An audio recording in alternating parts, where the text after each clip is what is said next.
غفور نږدې د ډالۍ ګټونکی شو. غفور نږدې د ډالۍ ګټونکی شو.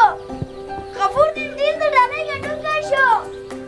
غفور نږدې د ډالۍ ګټونکی شو. غفور نږدې د ډالۍ ګټونکی شو.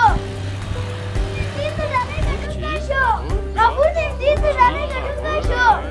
څه خبره ده غفوره؟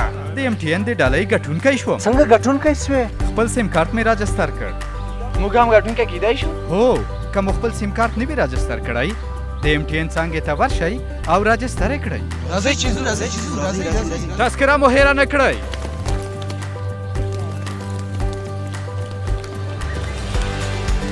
د خپل سیمکارت راجستر کولو لپاره له اصلي تذکرې یا پاسپورت سره د ایم ټي ان نږدې څانګې ته مراجعه وکړئ او د پچې اچونې له لارې د میاشتنیو په زړه پورې ډالیو ګټونکي شئ.